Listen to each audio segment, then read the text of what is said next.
Pitchdeckasia studio, Graham Brown, joined by Poon Da Qian, the CEO and founder of Butler. Poon, welcome.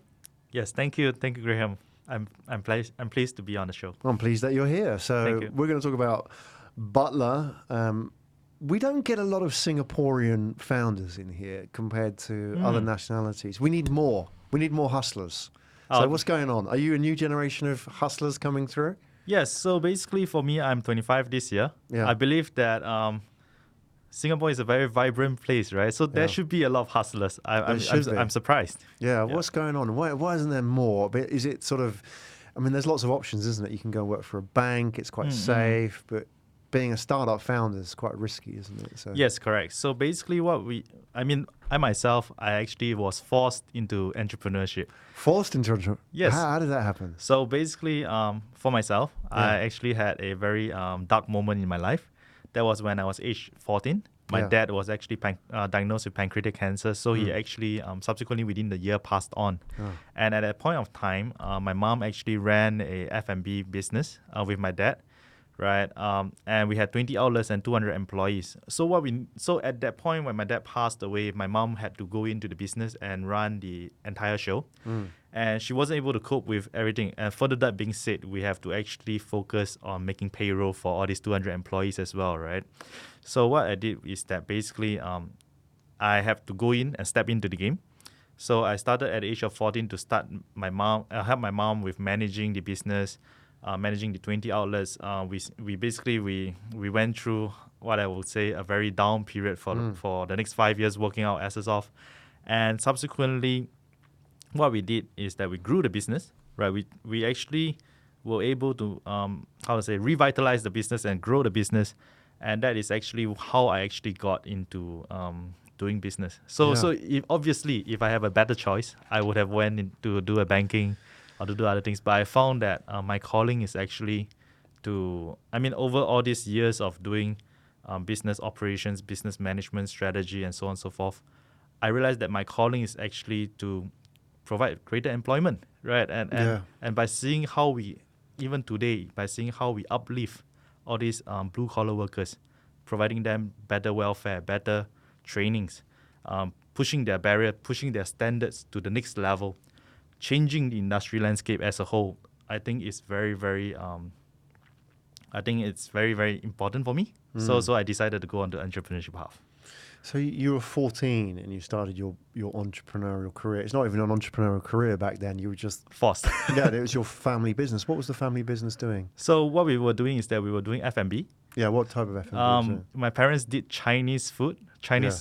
We sold to students, so you can imagine the margins that we were making. Yeah, it's like right? cheap. It was very, very hard. We worked with less than 10%. With 200 people? Yes, we had 20 outlets back then. So we did in schools. We have NUS, NTU. Or was it like in the school canteen hawker centres? Yes, like correct. Like in Hua Chong here, like those kind of type Yes, things? correct. Yes, correct. Wow. So what I did is that basically we did this. We managed all this, and then subsequently at the age of 18, I decided to start my own F&B in Western fast food. Yeah, because the margins were better. Yes, of course. And I was so I felt that I could do my own business, so I did. So I went into F&B, started Martins, and that was at the age of 18. So basically, yes, I think I've been constantly innovative, and I tried to build businesses around this. What did that teach you? That you were still, with all due respect, a kid thrown into business and sink or swim. And it wasn't like, a lot of people talk about startups now. I'll change the world, or I'm going to create this next blockchain app, become a billionaire. For you back then, it was, we need to do this because 200 people to survive. Yeah, not just for them, right? But to be honest, even my own family was at the brink of bankruptcy. Yeah. Right. So we had to pull away my dad when he was diagnosed with pancreatic cancer. They come from hawker. I come from a hawker family, and they don't believe in insurances, right? So we actually use real hard cash to pay for all the treatments, and that basically made our finances really, really bad, right? But further that being said, we have the responsibility of 200 people under us as well. So that really made us go, it really forces us into that condition to either make it or you don't make it, right? There's no don't make it though, is there? There's no option. There's in no that. option, yes, You correct. can't, you can't like start a startup and say, oh, this ain't working out. I'm going to pivot or I'm going to leave and start something new. You can't in that situation. You surely. can't, yes, correct. There isn't a going back option, is there? Yes, correct. You have to make this work. Did you think that made you successful as a result of doing that because you didn't have an option? I think definitely. I think this is a very important contributing factor. But what I would also really find that at that point of time, right, when I was the most down in my life, I always think of this. And today I'm actually doing that, right? I thought that what if someone could offer a helping hand, right, to help us with little things. These little gestures goes a far way. So what we did is that today a lot of our employees, they come from a very lower socio-economic status group of people, right? And what we do is that we actually give them the lifeline and let them join us, come on board the cruise ship. We always say that we are like a cruise ship. We pay the best welfare, the best salary, so that we can get you onto a career progression without looking at academics, without looking at like your personal background or your family background. We give you that chance. And that is, I think, is my own takeaway from my most down period in my life. So we're going to talk about Butler. Yes. So this is your business now. Yes. Yeah, and the way you talk as well, I mean, I don't know if this is relevant to the conversation. I was listening to Heidi Lau Hot Pot talking about the way they do that in China is that all of their people in Heidi Lau Hot Pot are, again, from these kind of backgrounds. They're people, and they say, come to Heidi Lau Hot Pot to have a better life. Yes. And they only promote people from inside. They don't promote from outside. So all their people, they rise up to become a store manager. Then they open another store in another city. So they create this real family inclusiveness, culture. yes. Yeah, and it's really interesting because obviously now he's the richest restaurateur in the world, right? Zong. So, how they've done that is amazing through simply just creating this amazing culture within the organization, service, and looking after the employees. They say if you focus on the people within the company, they'll look after the customers. Right, you don't have to have a rule book to do exactly. that. It has to be just good culture. So let's talk about Butler. What is it first? Okay, so basically Butler is a real estate and hospitality service company that helps people deliver greater convenience to your lifestyles, right? And what we do is that today we have actually expanded from our very humble beginnings. We actually started off with just providing housekeeping service with a broom and a mop. Butler, yeah. Yes, that was 2 years ago. And we used to call ourselves Butler in suits. So I still remember my very first customer and my very first day, I was wearing a suit going to a landed home. You were doing the cleaning? I was employee number one, of course. Right. So I rolled up my sleeve, I wore my suit, and I got drenched in my sweat. Good for you. And subsequently, today, fast forward 2 years, right? We went through a very, very very exciting 2 years. We have so much progression. Today we have not just the housekeeping. Housekeeping allowed us the convenience to access your home. Yeah. So today what we do is that today what we do is that we actually help you properly manage your home, whether your aircon maintenance or your handyman or your lighting or your plumbing. You can simply say, hey, Poon, or hey, Butler, could you help me get this thing done? And by the time you're home, it will be done.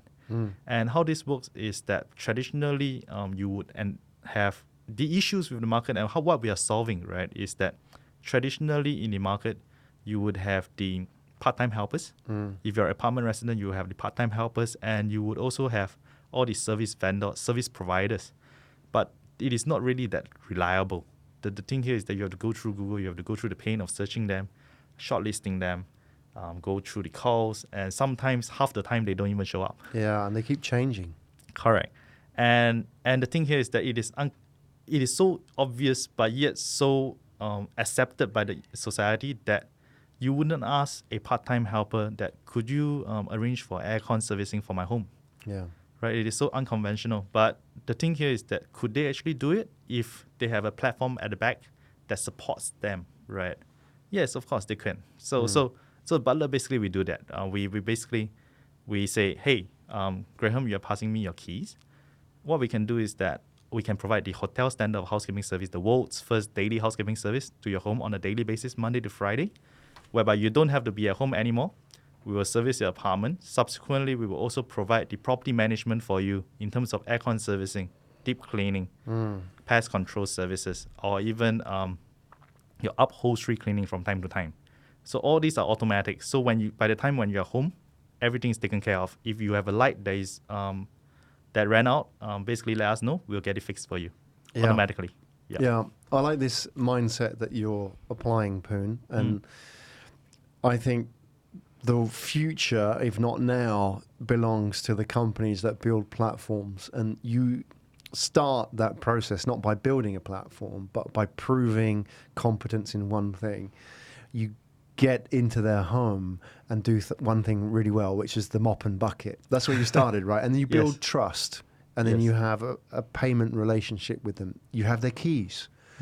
So why not now offer new services on top of that? And if you look, for example, like from China, companies like Meituan, who started as Groupon type services, and now they're doing everything. They're throwing in like delivery and logistics and travel, or even Alibaba. You know, we started just doing one thing really well. Now we're adding all these services on top of it. AirAsia, another one. We were really good at flying you from A to B, but you're in our airplane now. What else do you want? What else can you buy? You know, you're traveling to this city. You might want a hotel. You might want Grab. You might want insurance, whatever it may be.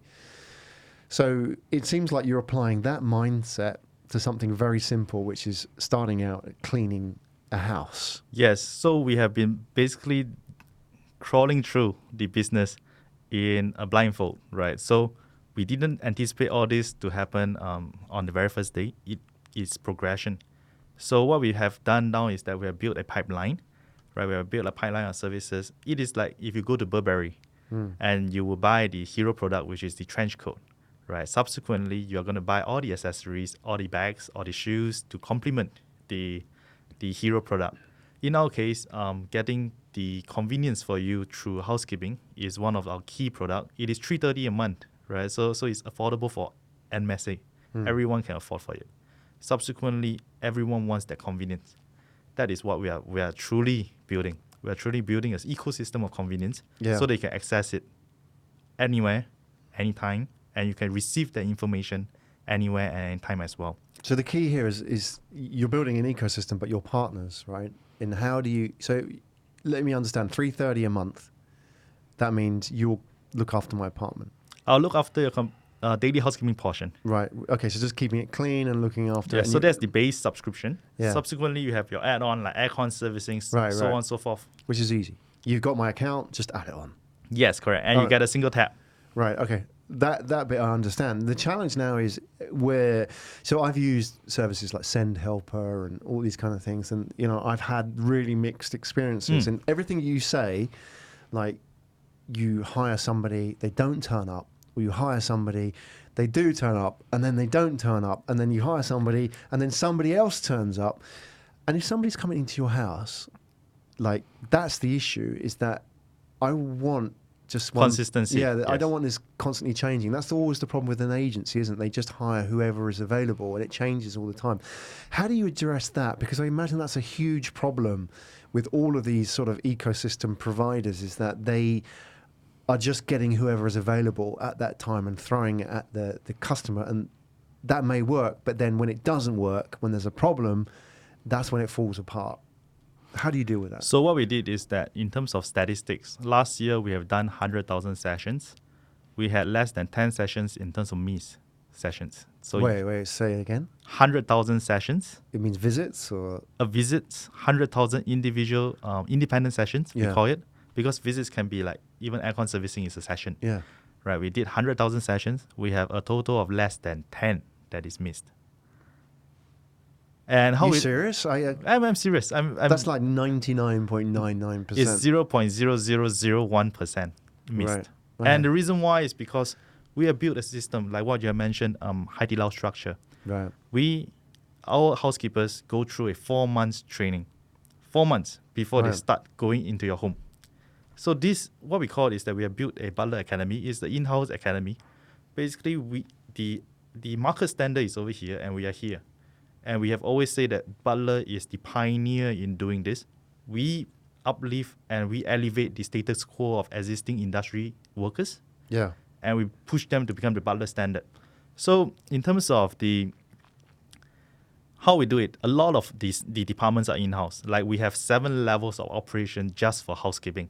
So could you imagine, traditionally, even if you have your own office, you will probably have only 2 levels, your cleaner and your office manager, and then subsequently your HR.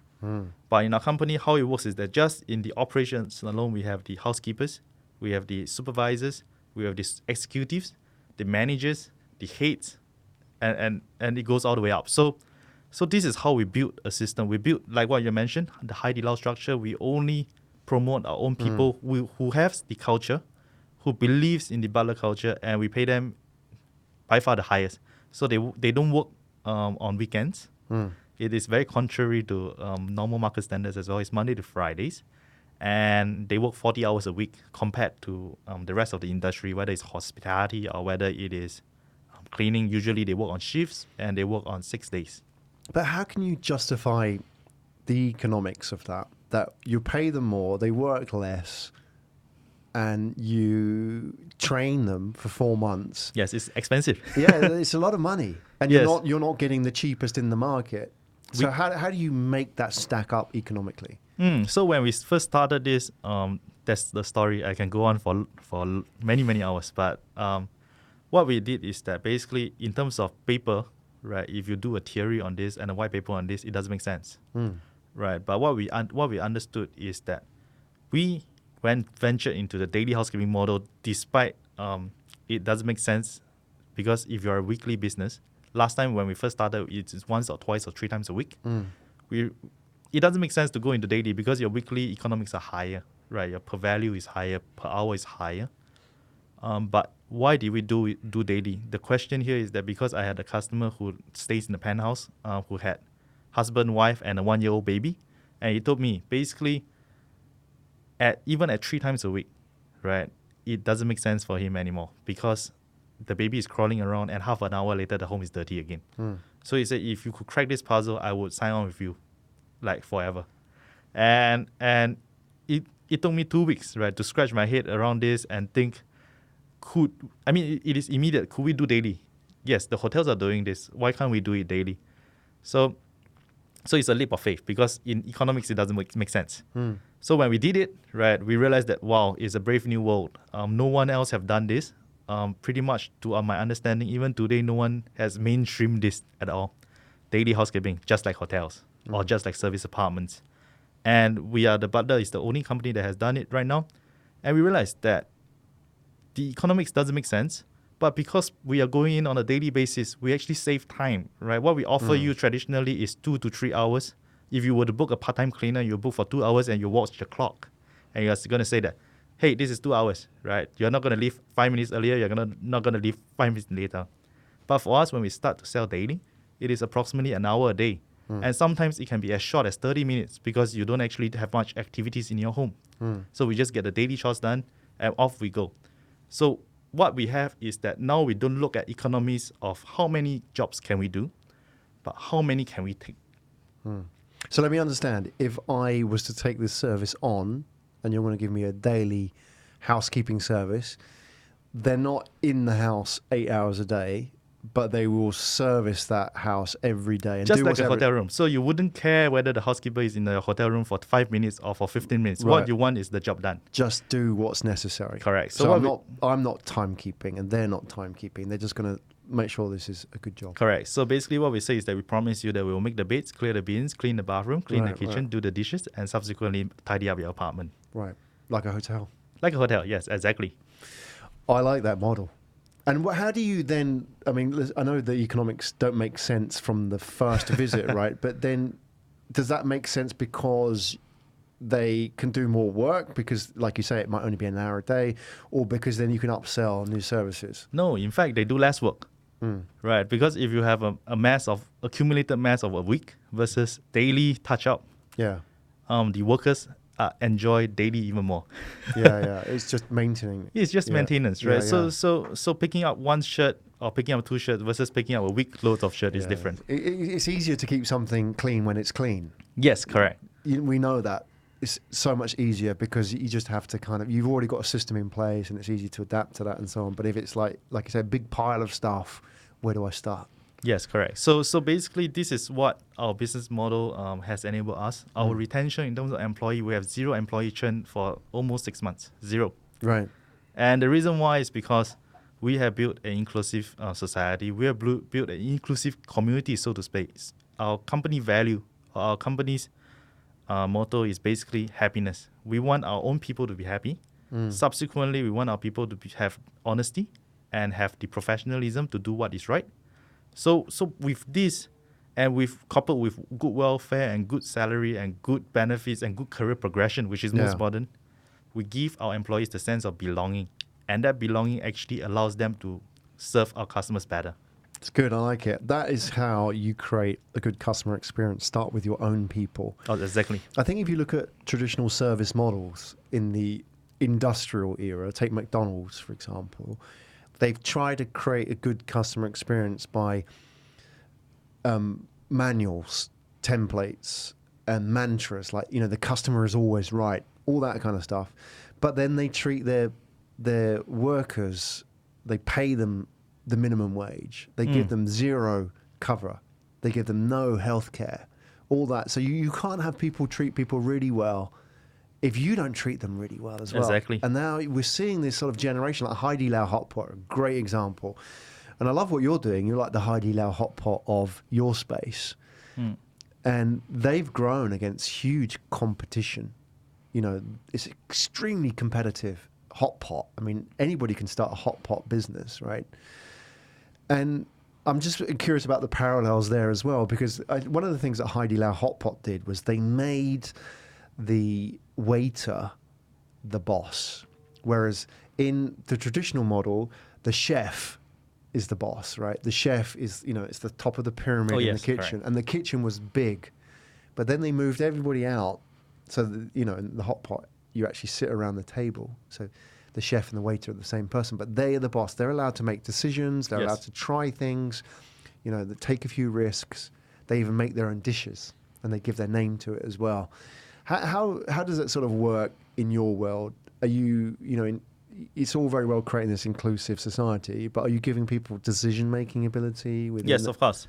So basically what we say is that we impart each and every one of our ground staff, what we call the level 1 employees, right? They are the image of the company. Because what happens is if we have someone that is not the good character who comes into your house, and I can be very sure that if you are a customer and you were to lose your wedding ring or you lose your watch, anyone, right? Even myself, when I designed this, I would go to the end of earth to destroy this brand. Yeah. So what we did is that basically for us, we believe that in fact, we tell all our employees, right? We believe that every one of you all has the opportunity to grow. What I need you to simply do is to do your job well. And the company will give you that path, right? All you have to do is work with us. Today, what I'm very sure that a lot of my ground staff, they don't think of, I want to join McDonald's or I want to join other companies in 6 months or 12 months. What they want to do is that in their mind, they have only one single mission and single purpose. Because their eyes has broadened. They are exposed to the high net worth group of people, right? You're talking about the very nice condominiums in Orchard or in the CBD. And they realize that, wow, actually there's a better world outside my neighborhood, right? And they actually like this environment. They like the fact that they are communicating with the customers. They like the fact that they are taking initiative, informing the customers, hey, your toilet roll is running low. Would you want us to buy it for you? All these little things, right? Taking care of our customers. It is from the heart. And when it is from the heart, what they feel is that they feel belonged. They feel that they are being recognized. And this is, I think, one of our strongest community USPs, right? It is what makes Butler. Yeah.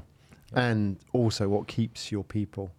At the end of the day, you could pay them more, but what keeps people there is that sense of belonging. Purpose, yes. Yeah. Correct. Like I feel like I'm doing something. I'm not just like cleaning toilets. I'm actually doing something meaningful here, right? There's a meaning in what I do. And I like the people I work with. So that's important. How do you get your people? Because you mentioned that you draw them mainly from the lower economic groups as well. So Yes. it must be a challenge here in Singapore because, you know, it's an expensive city. Yes. So it took us 2 quarters, 6 months, right, to figure this out. So we have been very good at solving problems. I always told my team that we have to be innovative, be bold, do what is unconventional, right? And what we have done is that last year, for the first half of the year, we had HR issues. We was having severe shortage of manpower, but one day we came and cracked the puzzle. Today we have 1,400 candidates in the KIV that wants to join Butler, and it's up to us to give them the supply. Right. So what we have built is that we have built a brand that people recognize on the streets as this is someone that is from Butler. This is someone that is professional. This is someone that is a better man. And I think this is what makes people want to join us. People desire to join us. So we have a long waiting list of people that we are trying to bring in. We also have recently, we ventured into, because of the same capabilities that we have built, we ventured into B2B.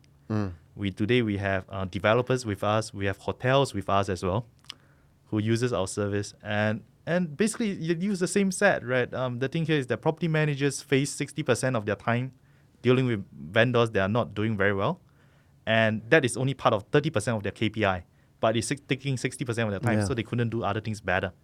Likewise, hotel managers are looking at the P&L. They are not looking at housekeeping department. But housekeeping is so detrimental to the success of the hotel. And they seek us to come in and say, hey, could Butler provide this? Because Butler, we trust in that brand. We understand that the reliability that they provide. And what we say is that we are always obsessed with quality and service. This is what makes our customer-facing, client-facing side successful, because we are so obsessed with quality, so obsessed with service. We will not sleep until you are happy. So this is what we have done. I think this is what made us special in our own ways. We take care of our own employees. We also take care of our customers really, really well. Yeah. There's another brand I was thinking about as we were talking, because you talked about happiness and also you being obsessed about delivering like quality of service as well. I think about Zappos, which is famous for, I mean, the founder wrote a book, Delivering Happiness, and it was all about how to create that culture internally.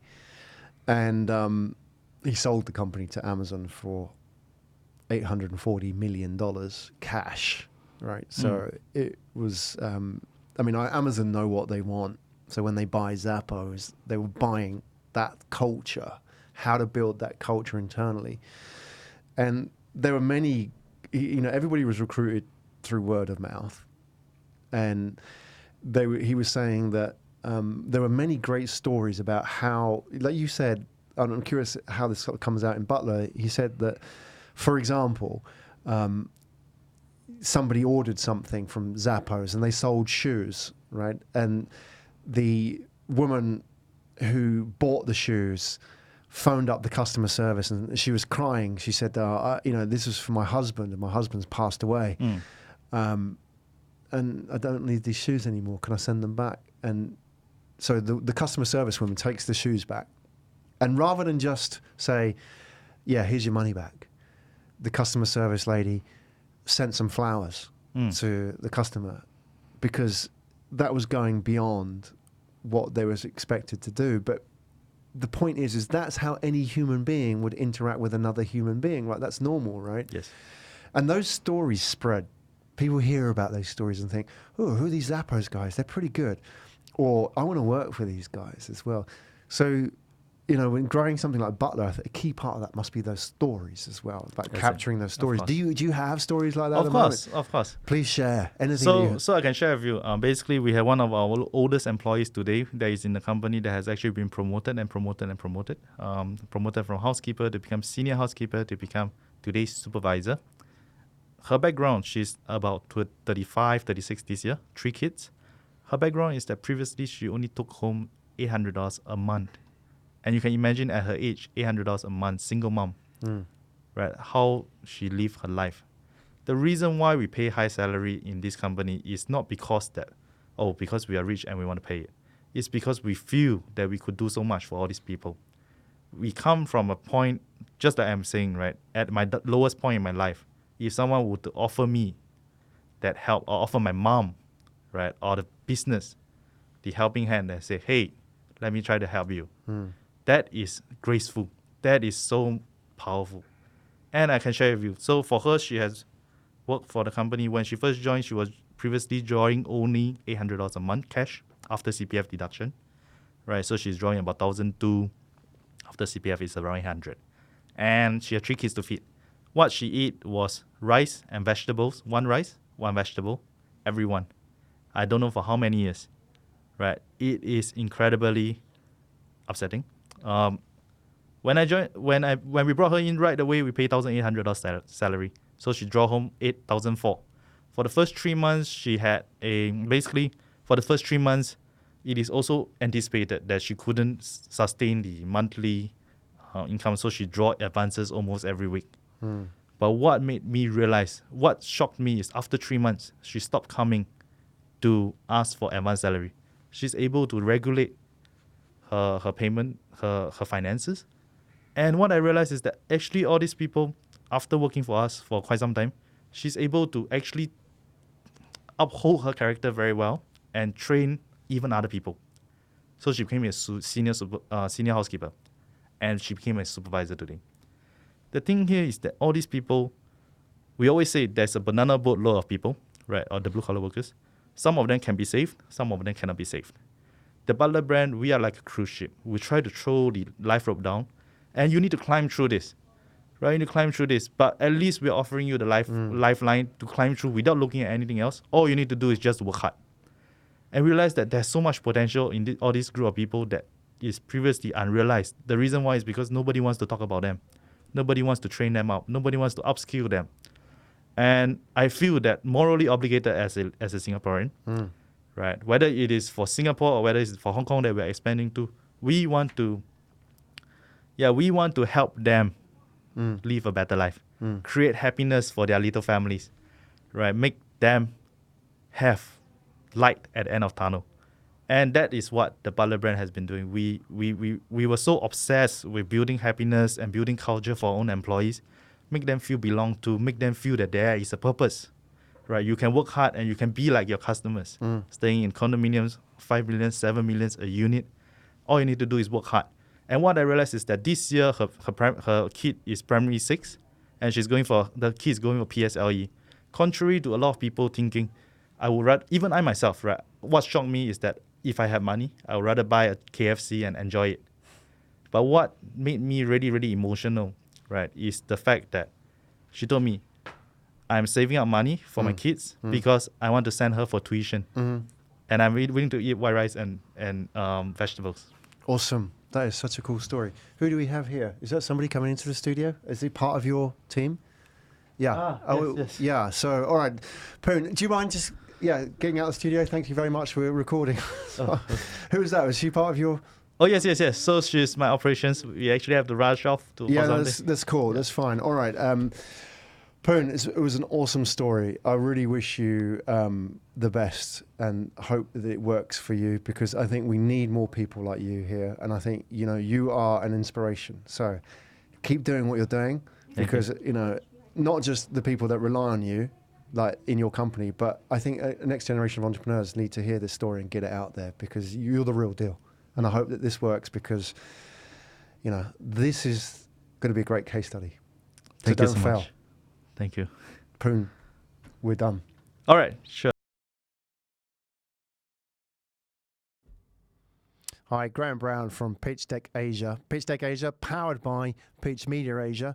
Pitchdeckasia is all about giving startup founders a voice. We are a show to help startup founders share their journey. So if you enjoy these stories, then why not subscribe to our YouTube channel?